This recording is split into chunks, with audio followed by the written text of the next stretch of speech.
Arne, just to check first of all, how is Giovanni Leone? What's the prognosis there? And on the flip side of the disappointment for him, does it also open up a place in the Champions League squad for Federico Chiesa now? Yeah, the last thing is true.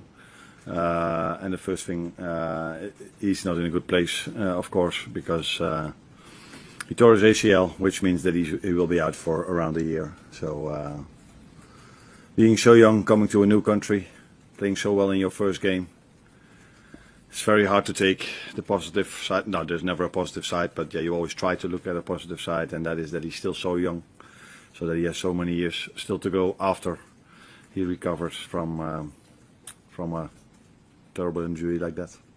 How much of a blow is it for you? I know you're talking about the human being there, but also squad-wise, because you face Crystal Palace this weekend, and I suppose with Mark Gay lining up in their side, there might be a sense of what might have been given what happened on transfer deadline day. Yeah, but I don't think 2 or 3 days before, 1 day before we play them to talk about that again. He's a Crystal Palace player, and he's been very important for them as long as he's there. So we have to prepare for Crystal Palace, who are a very good team. I think they haven't lost 17 games in a row now, and he's part of that team. So difficult team to beat, but we are also a difficult team to beat, as we've shown when we played against each other, because we've beaten them once with 1-0 and twice it was a draw. And we have more than enough options to replace, if needed, a player at the centre-back position, because of course we've got Virgil, Joe and Ibu, and other options if needed. Is Alexander Isak ready to start now? Obviously thinking with no Hugo Ekitike in particular. Yeah, he's able to make minutes again. I still feel 90 is depends also on the pace and the intensity of the game, but that might be a bit too much. But not only that, also for the long term. So you can't give a player maybe one, I would call stupid hit to bring him to 90, and then his body is completely. You brought him too far over the line. So I don't think it's smart to play him 90 yet. But yeah, he's further into his pre-season now, and normally after 2 or 3 weeks in pre-season, players go to 60, 70 minutes, and in some clubs they even bring them to 90. But if you look at our pre-season, we mainly bring them to 60 to 70 minutes then. Just check on Hugo as well, because there's been a report that he'd been disciplined over his sending off the other night. Has he been fined or anything like that? No, discipline means that I spoke to him, then it's discipline, but I don't think that is disciplined. So discipline means a fine, and that he didn't get. So it wasn't very smart what he did. What he recognized himself immediately straight away. So he said sorry straight away to his teammates. And he's young. Players of all ages do make mistakes, and that's what he did in this situation as well. But we all make mistakes, and you're allowed at this club to make a mistake without immediately getting fines or these kind of things. He's a fantastic human being. I think if you talk to all the staff members and you would ask them a top 3 of the warmest persons and the most polite persons, I think he's in every staff member's top 3. So even if he wasn't a person like this, he was able to make a mistake, but wasn't smart. It didn't hurt us Tuesday evening. It might hurt us a bit more tomorrow. The positive thing is that Federico Chiesa showed that he is he's showing himself at the moment. So it's also a chance for him now to be on the bench, and maybe he kept playing minutes with Hugo not being there. Hello again, Arne. Your next point that you pick up will be your 100th Premier League point for Liverpool. If you do it in the next 4 games, you'll be the fastest in club history to have done that in your first whatever matches. So what do you think that maybe you've learnt over the previous 99 points here at the club? What did I learn? I think a lot. This has nothing to do with your question, but one of my frustrations is that I don't know if it's the same in England, by the way, but we as managers, we have to get points to keep having our badge. Is that the way you say it? So to stay a manager in Holland, you need every 3 years you need to do some schooling. Schooling, is that the right word? Education, yeah. To stay manager. I find this ridiculous because I learn every single day. I improve every single day. I don't need to go to a course to learn if you are working.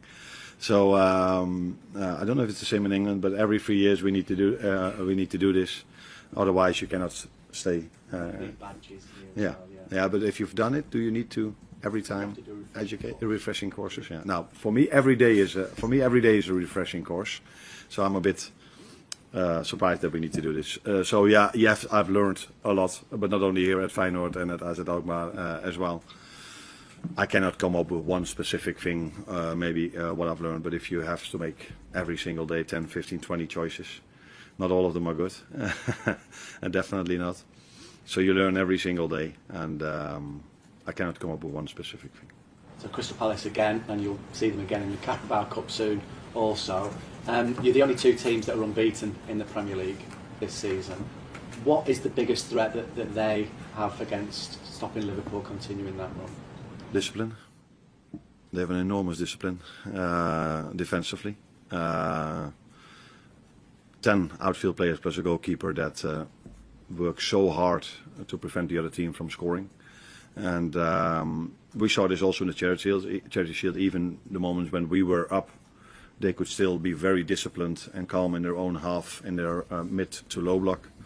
And we saw this during the week when we played Southampton, who were disciplined against us, how hard it is to play through them.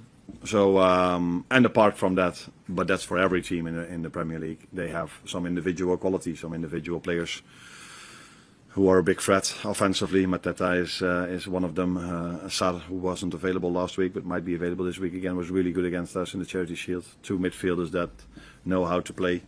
Yeah, and good centre back, so good wing backs. So a good team, but that is what I would say every Premier League team has. But what maybe stands out for me with them is their discipline in their defensive work. Thank you. Hi Arne, you're looking to keep your perfect start to the Premier League season intact. Has it taken even you by surprise, and what do you put it down to? Surprise is maybe a bit too strong to say, but if you would have asked me that after playing Newcastle away, Arsenal at home, and all these difficult games we had, that we would have the maximum result, I would have probably told you, that is, I would sign for that straight away, which is normal. But if you look at the games, they were all of them, not all of them, most of them were quite close. So we might have been a bit lucky as well to get the maximum points. Although, I was just saying about the work rate of Palace, we work incredibly hard as well, and if you work as hard as we do, you give yourself the chance maybe to be a bit lucky, if you would call it luck then. And I don't think we stole a win. It wasn't as if we totally not deserved it, but there were games that a draw would have been maybe more fair. So yeah, looking at the schedule we had, I'm more than pleased that we have the maximum points. Rio Ngabo with his first contract as well. He's still so young at 17. Do you have to work about keeping expectations down, or are you just happy to let him go for it? Now the good thing is, if you are a youngster playing at Liverpool, there are players where you are playing with who are still better than you are. And that I think helps to stay grounded and to know there are still steps to make. If you are playing at maybe a club of a lower level and you are that good as Rio, you maybe belong straight away to the best players of the team. And that can lead to maybe a situation where he's not as grounded as he should be. But here that's not a problem at all. First of all, because who he is, he's a player that constantly wants to improve.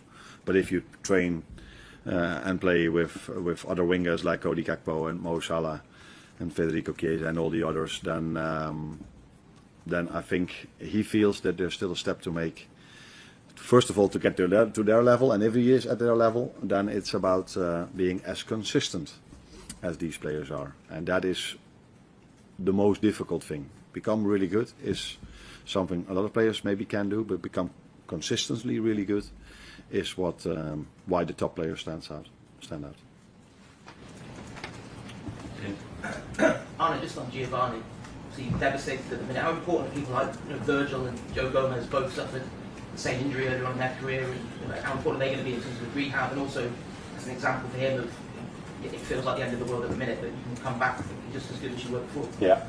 No, I think that last thing definitely helps, and we have some examples of that with Virgil and Joe, and there are a lot of examples all around the world. That's why I said the positive thing is that he's still 18, so he has still a lot of time to go. If you get an injury like that when you're close to your retirement, it makes it much more difficult maybe. But in both situations, it's far from ideal. I think the main and most important thing is the surgeons who's going to do the surgery. Then second of all, the ones that do the recovery, the rehab with him. But then it's always nice if you can do this in a surrounding with players that have have lived through this as well. They can give you the right energy maybe in certain moments.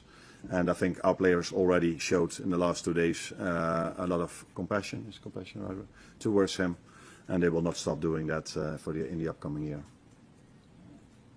You mentioned at the start about Federico Chiesa possibly coming into the Champions League squad. Is that something you have looked into and started that process perhaps? Yeah, we've looked into this. I don't know. I cannot tell you exactly where that process is at the moment. Do you know? You're not sure as well. So that is not something I do myself. There are other people doing this. But if I'm informed correctly, if a player has a longer than 2-month injury, you are able to replace him. That's what they've told me, and now we have to see if it's true or not. But other people are looking into that. You've spoken before about Crystal Palace and how hard they work to stop other teams scoring goals. I think they've only conceded 3 in their 8 games in all competitions this season. How much confidence do you take from your scoring record in the Premier League? I think it's 39 consecutive games, and not only that, 11 different scorers already this season, so you've got attacking weapons all over the pitch. Yeah, we do, but even we find it very hard to score goals against them. In the 3 games we've played them twice, we only scored 1 goal, and in one time that was enough for the win. And once we scored 2, but they scored 2 as well. So it's a difficult team to score goals against. The good thing for us is, if you tell me now that they've probably kept a few clean sheets then as well, if they only conceded 3, that we were till now able to score against them. But they've improved. Especially compared to the first time we played them, that was in the beginning of last season. Yeah, we have, that's true, players that can score goals. We have the quality as a team to create chances for our front 3 players or front 4 players. Yeah, it's because of the way they play, the way they line up with a 5-2-3 or whatever you want to call it, 5-4-1. It's not easy to create, and that's why when we create, it would be smart then to score as soon as we can. Could be another late goal then. You've got to have patience against a team who are working as hard as they are to stop the opponents from scoring goals. Yeah, but you can only score a winner in the end if you worked as hard as we always do to prevent the other team from scoring as well, because otherwise you're already 2-0 down. Because you do see teams that attack a lot that get frustrated a bit and then in transition don't sprint back as hard as we do, but we just keep working and keep understanding that we can still win the game in the end as long as it's 10-0 or 1-1 or 2-2. And therefore we work really hard, and that is one of our strengths, and that's what we have to bring to every game, especially if we face Crystal Palace, who are a big threat on the counter-attack, because they are so disciplined in defense and then can come in transitions really fast, and they're a big threat in set pieces as well.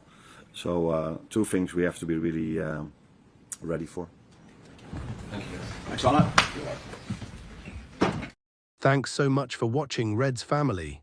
If you enjoyed this video, don't forget to smash that like button, drop your thoughts in the comments, and most importantly, subscribe to Anfield Echo Worldwide so you'll never miss the latest news, reactions and everything Liverpool. Remember, here at Anfield Echo, you'll never walk alone.